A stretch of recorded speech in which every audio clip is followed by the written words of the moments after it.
Sportsnet just confirmed what the entire tennis world has been witnessing. Eala is drawing Toronto's biggest crowds, and the WTA is absolutely speechless. But here's the shocking part. She's not even ranked in the top 5, yet fans can't get enough of her. From the moment the 21-year-old Filipina sensation touched down in Toronto, she's been breaking records. Tickets vanished in 30 minutes, 10,000-plus fans packed center court, and the noise was so deafening that play-by-play announcer Mark Petchey compared it to a Grand Slam final. Tournament director Karl Hale called her an absolute blessing to the sport. Is Eala the most electrifying athlete in tennis right now? The phones at the National Bank Open ticket office never stopped ringing, and when Eala's name appeared on the schedule, the floodgates opened. Within 30 minutes, every single seat was gone. We've never seen a player ranked outside the top 5 have this type of effect. Tournament director Karl Hale told CBC News, his voice still carrying disbelief. The numbers were staggering. Eala had sold upwards of 5,000 tickets for a match originally scheduled for the 2,800-seat grandstand court. The math was simple. The venue couldn't hold the crowd that was coming. Our grandstand court is 2,800 seats. We can't put her on there because she probably sold upwards of 5,000 tickets, Hale told the Tennis Channel. The decision was unprecedented. Eala's match would be moved to center court at SoBi Stadium, which holds 10,077 spectators. It was a stage typically reserved for the biggest names in tennis, players like Iga Swiatek and Aryna Sabalenka. But on Wednesday night, it would belong to a 21-year-old from the Philippines. The sellout was even more remarkable given the context. Hale revealed that Filipino fans had been calling for months, asking the same question over and over. When does she play? Who does she play? Where does she play? When the tournament finally announced her start time, the phones rang, tickets sold, and boom. It was sold out on Wednesday night just like that. The demand was so overwhelming that tournament organizers had to make a decision they'd never made before. Move a first-round match to the main stadium based purely on ticket sales. The 30-minute sellout was proof that the Eala effect had arrived in Toronto in full force. According to reports, a Wednesday night session in Toronto had only been sold out when Serena Williams played there in the last 20 years. Not Federer, not Nadal, not Djokovic, just Serena. And now, Eala. When she stepped onto center court, the roar was so deafening that the in-arena introduction was nearly drowned out. Philippine flags draped the railings like a World Cup match. It's the first time I've ever heard of a tournament, halfway through the tournament, add a food offering just because of a player, Hale added, referring to the chicken adobo rice bowls that replaced chicken teriyaki in honor of Eala. What would you do if you had achieved something that even the big three couldn't? For Eala, the answer was simple. She would stay humble, stay focused, and step onto center court ready to prove that the sellout wasn't about her. It was about a community that finally sees itself on the world's biggest stages. The roar that erupted when Eala secured her victory over Alicia Parks was unlike anything Toronto had ever heard. It was the kind of sound that doesn't just echo through a stadium. It shakes the entire tournament. It's the kind of noise that accompanies a Grand Slam win, and this is just the second round here in Toronto. Play-by-play announcer Mark Petchey said on the WTA Tour World television feed. The 10,000-plus fans packed into SoBi Stadium didn't care about tennis etiquette. They waved Philippine flags, chanted, "Let's go, Alex!"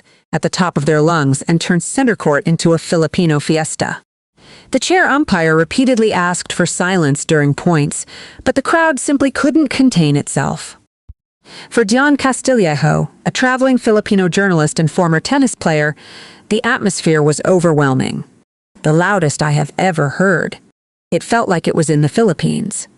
Incredible, she said. The noise wasn't just about cheering. It was about community. It was about a diaspora finally seeing itself reflected on the world's biggest stages. Fans who had never attended a tennis match before packed the stands wearing custom t-shirts reading, "Fight, Believe, Represent." Others held signs with a Philippine flag and the words, "Past my bedtime, but cheering for you, Alex."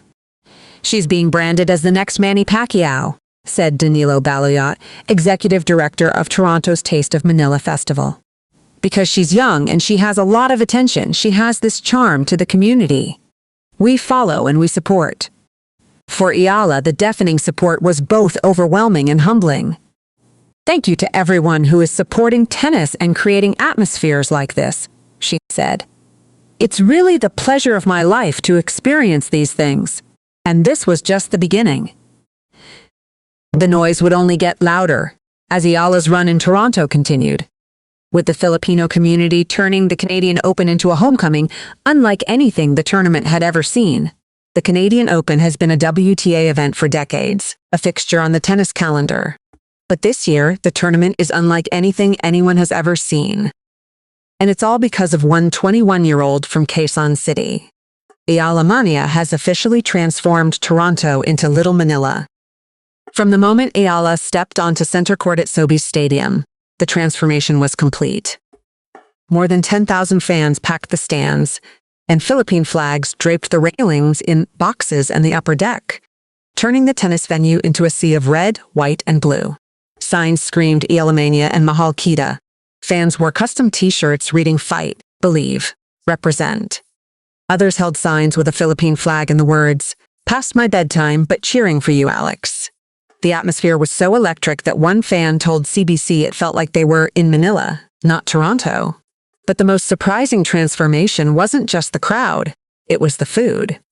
Changeover Kitchen, one of the tournament's food and beverage vendors, replaced its chicken teriyaki rice bowl with chicken adobo, a classic Filipino dish, as a tribute to Eala and her supporters.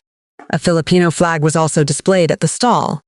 The CAD 17, Ruli P 738, rice bowl became an instant hit, with journalist and former tennis player Diane Castillo seen trying it. Tournament director Karl Hale confirmed it was something unprecedented. It's the first time I've ever heard of a tournament, halfway through the tournament, add a food offering just because of a player, he said. For Eala, the support was deeply personal. After her victory over Alicia Parks, she grabbed the microphone and addressed the crowd in Tagalog. Kamusta tayong ngayon, Toronto? Ay wagay niyo ngayong mga bandla niyo at patingin. The crowd erupted. Hundreds of Philippine flags waved in response. She followed it with words that struck at the heart of every Filipino watching. Linggo-linggo ko kayo nakikita, sinusuportahan ako. Kaya proud na proud ako maging Pinoy. Maraming salamat, mga kababayan. Mahal ko kayong lahat. The chants of "Let's go, Alex" echoed so loudly that the chair umpire repeatedly begged for silence during points. But the crowd simply couldn't contain itself. As play-by-play announcer Mark Petchey observed, "It's the kind of noise that accompanies a Grand Slam win, and this is just the second round here in Toronto." What happened in Toronto wasn't just about tennis. It was about community. It was about a nation showing up for one of its own. And it was about a young athlete who knew exactly what it meant to carry that love with her on the court. That connection, that celebration, is something no tournament director could have planned for. And no one can forget. The Toronto skyline was already familiar to the thousands of Filipinos who called the city home. But what happened at Sobeys Stadium changed the way Canada's largest city saw itself. And it all started with one name, Alex Eala. The Greater Toronto Area is home to a vibrant Filipino community of over 270,000 individuals. When Eala arrived for the National Bank Open, she wasn't just another player. She became a gathering point for a diaspora that had been waiting for this moment. The only thing I know of with this kind of hype among Filipinos in the sports realm would be the boxer Manny Pacquiao, said Danilo Baluyot, executive director of Toronto's Taste of Manila Festival. His words captured the scale of what was unfolding. A community treating a tennis tournament like a national celebration. The numbers backed him up. Tickets sold out in 30 minutes, forcing organizers to move Eala from a 2,800-seat court to center court's 10,000-plus capacity.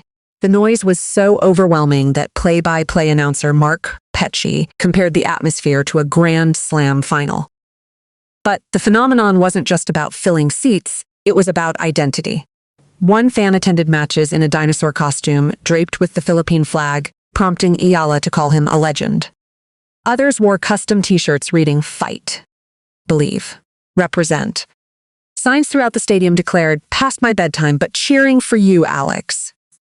Many attending had never been to a tennis match before. They came because of her. The one thing about Alex that everybody's proud about is that she acknowledges being Filipino in every event, said community leader Rosemarie Ami Seaborn. She has embraced it. Eala, for her part, understood exactly what the support meant. After her victory over Alicia Parks, she grabbed the microphone and addressed the crowd in Tagalog, a moment that electrified the stadium and connected her to a community that saw itself reflected in her success. What happened in Toronto wasn't just about tennis. It was about community. It was about a diaspora showing up for one of its own. And it was about a young athlete who knew exactly what it meant to carry that love with her on the court. That connection, that celebration, is something no tournament director could have planned for. And no one can forget. The roar from the crowd at Sobeys Stadium was so loud it could be heard across York University's sprawling campus. The noise that accompanied Alex Eala's victory over Alicia Parks was, in the words of play-by-play man Mark Petchey, the kind of noise that accompanies a Grand Slam win. And the craze that took over Toronto shows no signs of slowing down. When tournament director Karl Hale witnessed the phenomenon firsthand, he couldn't contain his admiration. "Alex is an absolute blessing to the sport of tennis at our tournament," he told ABS-CBN Sports. "It's an amazing tournament to have her here playing singles and doubles with Venus. The numbers back up everything," Hale observed. Tickets sold out in 30 minutes. More than 10,000 fans packed center court. A food stall added chicken adobo to the menu, a first in tournament history. The Filipino community had turned the Canadian Open into Little Manila, and the WTA was left wondering exactly what was happening. "We've never seen a player ranked outside the top 5 have this type of effect," Hale told CBC News. "A sold-out Wednesday night this early in the tournament is really unheard of." The phenomenon, known now as Eala Mania, has become a global movement. Andy Roddick had called it fun. He described it as a movement where Filipino fans, who barely followed tennis before, are now learning rankings, draws, tiebreaks, and WTA schedules.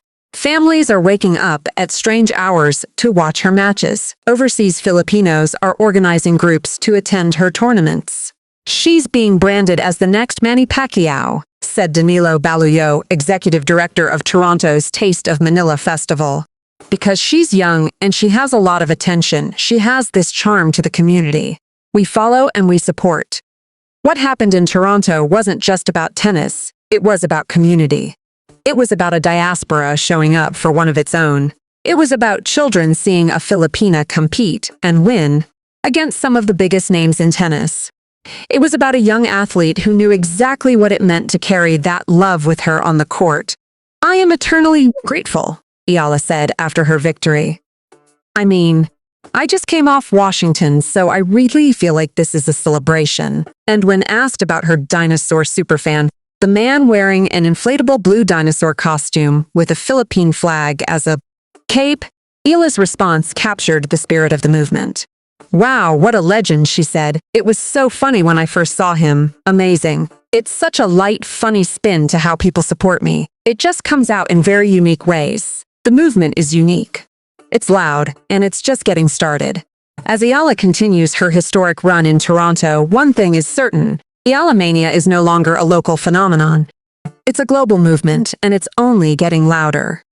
"Alex is an absolute blessing to the sport of tennis at our tournament," Hale repeated. And when a tournament director of Canada's biggest tennis event calls you a blessing, you know you've truly arrived. Austin Moore.